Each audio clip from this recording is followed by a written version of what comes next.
Okay, hi everybody. Welcome to the third and last part of us watching and reacting to Ray Dalio's Principles for Dealing with the Changing World Order.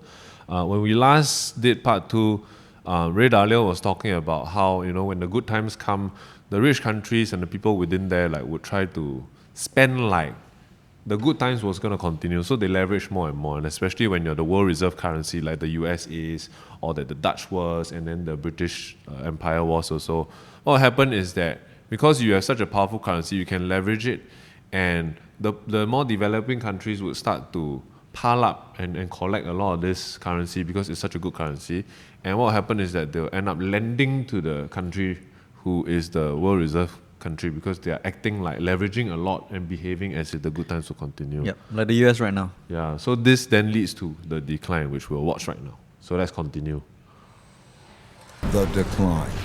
Dum, dum, dum. The decline comes from internal economic weakness together with internal fighting or costly external fighting or both. Typically, the decline comes Inequality gradually in the US now, and right? then very suddenly. When debts become very large and there is an economic downturn and the empire can no longer borrow the money necessary to repay its debts, the financial bubble bursts. I like how they This represent the creates country. great domestic hardships and forces the country to choose between defaulting on its debts or printing a lot of new money. It always chooses to print a lot of new money. At first gradually, and eventually massively. That devalues the currency and raises inflation. For the Dutch, this was the financial crisis brought about by financial excesses and paying for the Fourth Anglo-Dutch War. Similarly, for the British, it was paying for its financial excesses and its debts from the two world wars. And for the US, it's been 3 cycles of debt finance booms and busts since the 90s, with the central bank stepping in each time with stronger measures. Pandemic crisis, wow. When the government has problems There's a war in the funding Middle itself, East. when there are bad economic conditions and living standards for most people are declining, and there are large wealth, values, Yes, and political inequality. gaps, internal conflict between the rich and the poor, as well as different ethnic, religious, and racial groups, greatly increases. This leads to political extremism that shows up as populism of the left or the right. Those of the left seek to redistribute the wealth, while those of the right seek to maintain the wealth in the Happening hands now. of the rich. Typically, during such times, taxes on the rich rise, and when the rich fear their wealth and well-being will be face. taken away, That they red move is to Stimpy. places, assets, and currencies they feel safer in. These outflows reduce the empire's tax revenue, which leads to a classic, self-reinforcing, hollowing out process. When the flight of wealth gets bad Just enough, kicking poor people out of the government is way. outlawed. Those seeking to get out begin to panic. These turbulent conditions undermine productivity, which shrinks the economic pie and causes more conflict about Oh how my to provide goodness, what the a great shrinking illustration. resources. He just kicked people Populist off. leaders emerge from both sides and pledge to take control and bring about order. That's when democracy is most challenged because it fails to control the anarchy. And it is when the move to a strong populist leader who will bring order to the chaos is most likely. As conflict within the country Bernie escalates, Sanders. it leads to some form of revolution. Oh, I'm or not sure, man. civil In the US context, to I'm not sure. redistribute wealth Not and Joe force Biden, the though. necessary big changes. This can be peaceful and maintain the existing order, but it's more often violent and Get 'em. changes the order.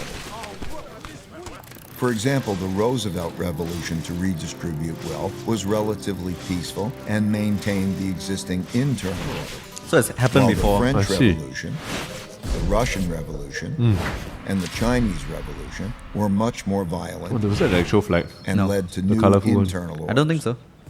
This internal conflict makes the empire weak and vulnerable Yes, to this rising is us. Oh my external God, look at them. rivals They're shooting who, people. Seeing Yeah. this domestic weakness, But we are are more not inclined a to mount a challenge. Big enough country to This do something. raises the That's right. risk of great international conflict, Wow. especially if the rival has built up a comparable military. South Pacific. Defending oneself South China and one's Sea. empire against What's it rivals called? South requires China Sea? great military spending. which has to occur as domestic economic conditions are deteriorating and the empire can least afford it. Since there is no viable system for peacefully adjudicating international disputes, these conflicts are typically resolved through tests of power.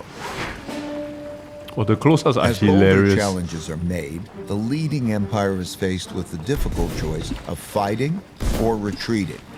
Fighting and losing is the worst outcome, but retreating is bad too, as it cedes progress to the rival and signals that the empire is weak to those countries that are considering which side to be on. Singapore. Poor economic conditions Singapore always cause try more to fighting for wealth and power, Yeah, but it's hard. which inevitably leads to some kind of war. Wars are terribly costly. At the same time, they produce the tectonic shifts that realign the new waters to the new realities of wealth and power in the world. When those holding the reserve currency and debt of the declining empire lose faith in self, SP 500. that marks the end of its big cycle. Yeah. Of the roughly 750 currencies that existed since 1700, less than 20% Wow. now exist, and all of them have Wow, been that's like the point devalued. about companies, right? It's The also like Dutch, crypto. This happened Crypto, after yeah. their defeat in the Fourth Anglo-Dutch War, when they weren't able to repay the massive debts they built Sell, up sell, during sell, it. sell, sell. This led to a run on the Bank of Amsterdam and a desperate sell-off, forcing massive money printing, which devalued the currency and the empire into irrelevance. For the British, this happened after World War II, when despite their victory, they could not repay the massive debts they borrowed to fund their war effort. This led to a series of money printing, devaluations, and sell-offs in the British pound as the US and the dollar emerged dominant and created a new world order. At the time of this recording, the United States hasn't yet reached this point. While it has massive debt, spends more than it earns, and funds this deficit with more borrowing and printing huge amounts of new money, the big sell-off in dollars and dollar debt hasn't yet begun. And while there are great internal and external conflicts occurring for all the classic reasons, they've not yet crossed the line to become wars. Eventually, out of these conflicts, whether they're violent or not, come new winners who get together and restructure the losers' debts and political systems and establish the new world order. Then the old cycle and empire ends and the new one begins, and they do it all over again. That's a lot of detail I just threw at you to Yes, paint that's a me. picture of how the typical big cycle transpires. Of course, not all of them transpire in exactly this way, but most largely do. So much so that it seems like the stories of rises and declines stay essentially the same, and the only things that change are the clothes the characters wear Chinese. and the technologies they use. Singapore. So, off. where are we heading? Damn unlikely. Sheer size, right? Too small, yeah. Yeah, so he has given us this map. future. Right? That's why he's giving us with this. Oh my goodness, so well done, man, this thing. Must also take into account that this is written for American Most audience. empires Yes, spend yes. their time in the sun and inevitably Time in the decline. sun, wow. Reversing a decline is difficult because that requires undoing a lot that's already been done, but it's possible. Inertia. By looking at these indicators, it's pretty easy to see which stage of the big cycle an empire is in, how fit it is, and whether its condition is improving or worsening, which can help one estimate how many years it has left. Still, these estimates aren't precise, and the cycle can be extended if those in charge pay attention to their vital signs and improve them. Like companies also, right? For example, knowing that a Yeah, person but it is will 60 involve a years lot of old, unpopular decisions. how Yes, fit yes. they are, whether they smoke or not, and a few other people are gonna be basic very vital unhappy. Yeah. signs, one can estimate the person's longevity. One can do that with empires and their vital signs too. Just screenshot this later. Yeah. Apply it to It won't Singapore. be precise, but it will be broadly the indicative blueprint, and right? give All the clear metrics. direction on steps to take to increase longevity. It's most often the case that a nation's greatest war is with itself Internal. over whether or not it can make the hard decisions needed to sustain hard decisions. success. As for what we need to do, it comes down to just two things: earn more than we spend and treat each other well. All other things I mentioned, strong education, inventiveness, being competitive, and all the rest, are just ways of getting at these two things. It's easy to measure if we're doing them. So like people who want to get fit, let's get on the program and improve our vitals. Let's do that individually and collectively. So it's clear he says that for American audience. Yes, Because yes. he doesn't My acknowledge goal for that sharing like, this picture of people how do the lose world when works America and a few wins. principles for dealing with it well a zero-sum is to help game. you recognize where we are and the challenges we face, and to make the wise decisions needed to navigate these times well.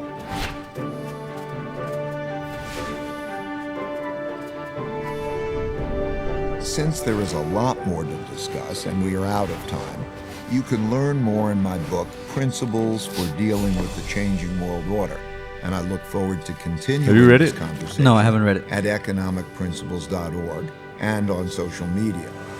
Thank you, and may the force of evolution be with you. Oh, that's great. I thought he was going to do a Star Wars thing. Yes. He went in and he went away. Yeah. Oh, that was great, man.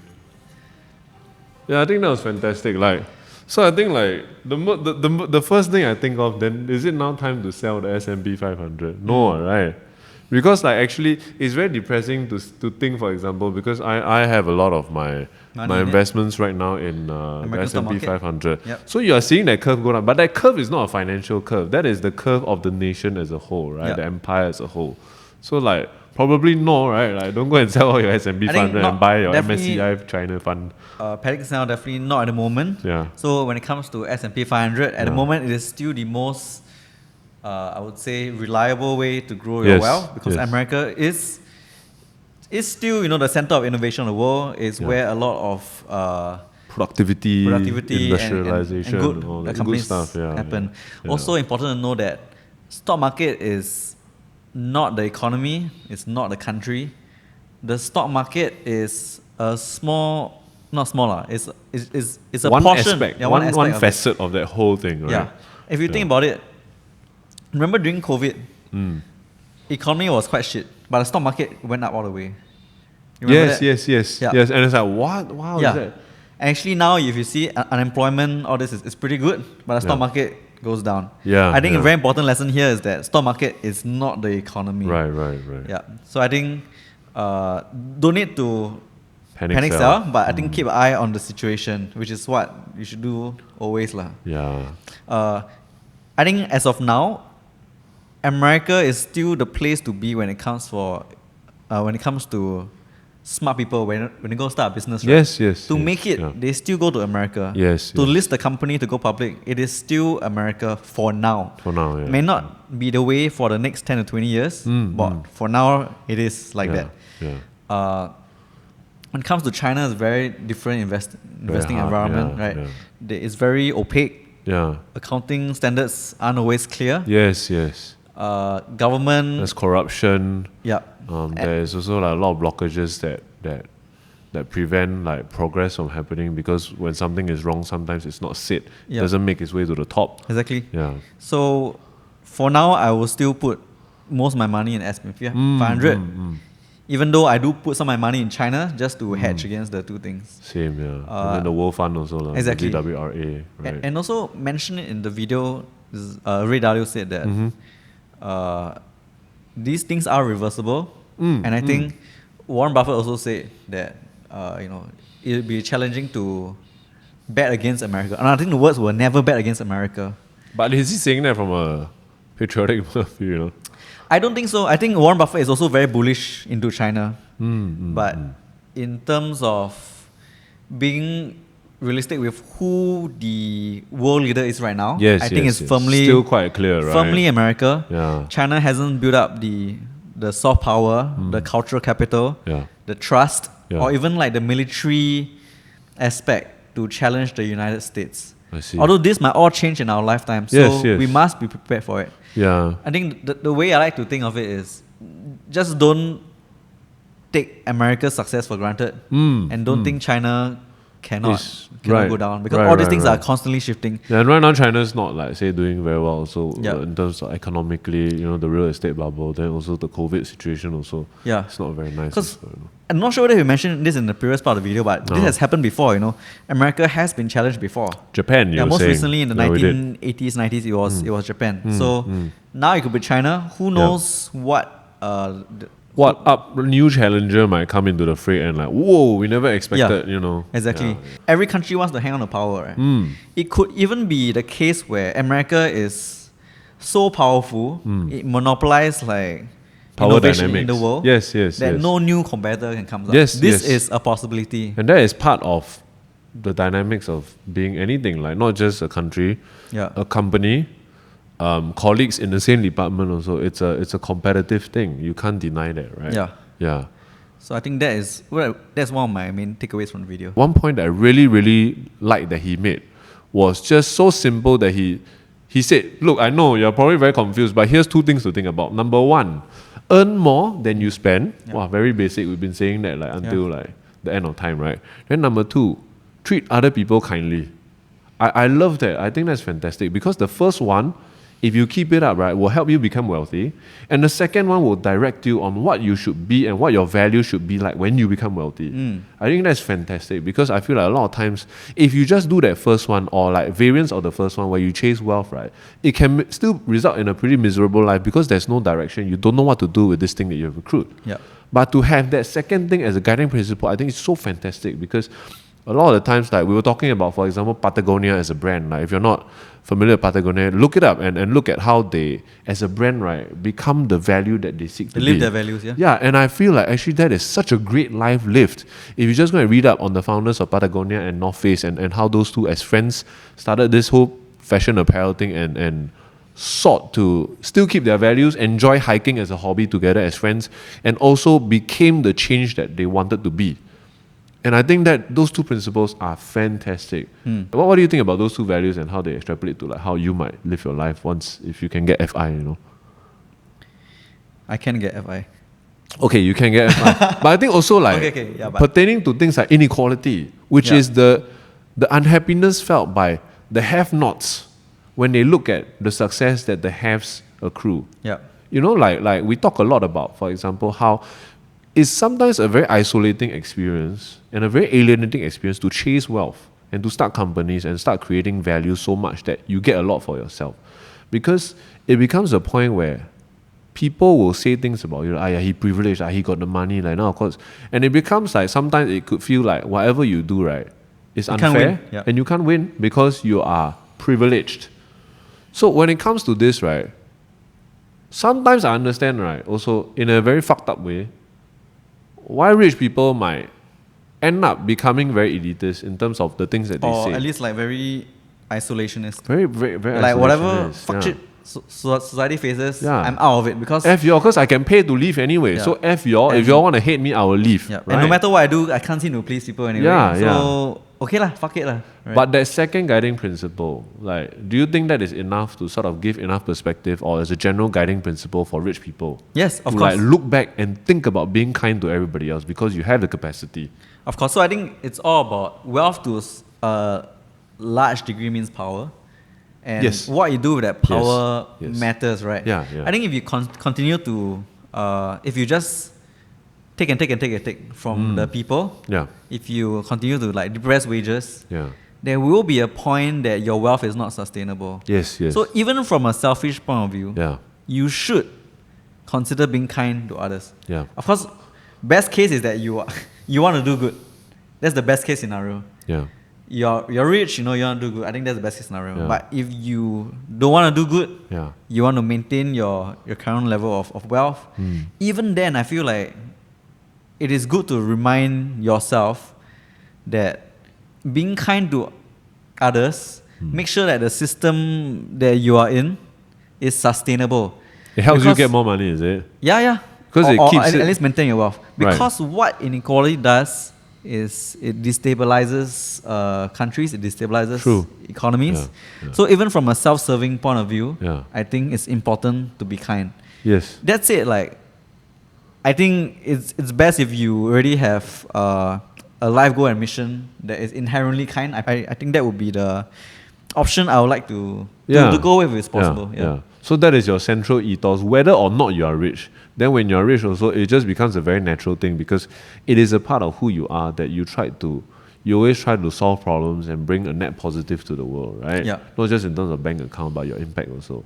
I just thought it was a brilliant thing that he just sort of put it in there that could have been a whole video on its own because he is a rich person. And he is, I think, through this video and like, he did another one previously about how money works, right? That I thought was fantastic also. He's putting in resources, of course, to his own benefit as well because he can make money off this content. But honestly, I don't think he needs this kind of money. He doesn't need. He's doing it to put it out there and as his sort of a CSR for the world, and it's something that he can uniquely contribute because just apart from being a great investor or a great like sort of a money person, he is a actually pretty good communicator. Yep. Right? He writes books, he can narrate very well. And he knows how to present things in a way that is not too complex. So a bit like what we do. I'm not saying we're on the same level, but like we also, with the woke salaryman, try to make the complicated subject of money Simpler. Yeah. simpler and easier to understand because it can help people. So I thought it was great that was just slipped in there a little bit, you know, and it had nothing to do with trying to predict what's going to come next. He understands like how micro can be because really these are world events, you know. We've been talking like I don't know how long, I say 45, 46 minutes about world orders and countries and empires. Like even as a country, you know, Singapore is such a small blip in this gigantic arena, you know, that these ripples, that these giants when they fight will affect Singapore as a country. So as an individual, like what am I even supposed to do with this information? Then we see this person like slowly rappelling down with other people, you know.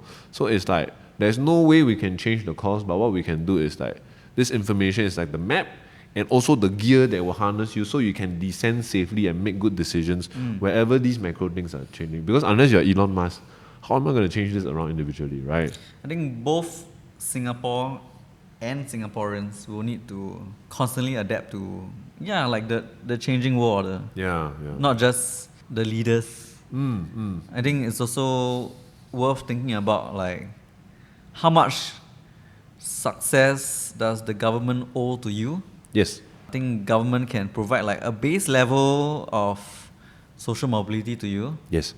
But whether or not you are rich, whether or not you are happy, I think that's mostly up to you, I would say. Yeah. Although government is also responsible, Definitely. especially to the most impoverished. Yeah, that's why content like this is very important because like when you say happy is not just the circumstances, it's what you think of the circumstances, how you interpret it.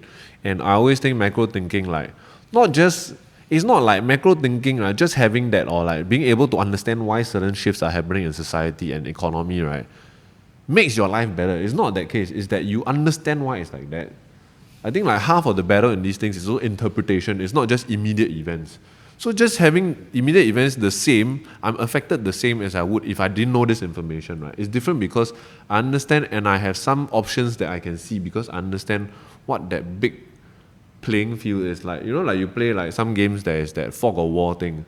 I think this is like clearing out the fog of war so I understand, okay, they're fighting in the distance. Yeah. Ukraine, Russia fighting, that's why the grain not coming in like that.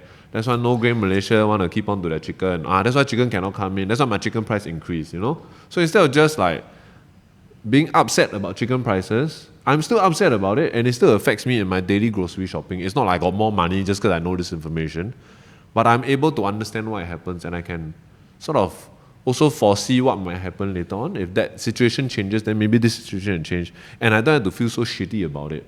And like just like I'm just this boat in the middle of nothing and I can't row anywhere and I just have to take the shit that comes at me tidily, you know? I think two things. Yeah. One, I think many Malaysians will disagree with you about the chicken issue. They will say like it's a political thing.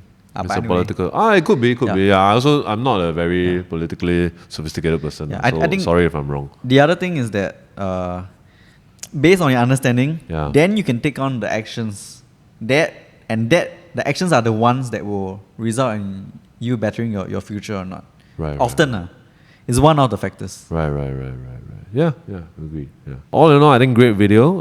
If you don't like this kind of style of things and you want to watch it yourself, go and watch it yourself. Because we were talking halfway doing it. You know. I just thought it would be fun for us to do this. Just I don't know if try. it works or not. Yeah. Who knows? If you like this sort of format, tell us. Tell us other things that we can react to. Hopefully shorter things. I think I chose too long a format. But How long was it? 40 minutes? yeah, freaking long. We'll split 3 parts, that's why. Okay. So yeah, maybe we'll pick something shorter next time. Yeah. Maybe something like how someone spends their money. Yes. We react to somebody. But they're very judgy.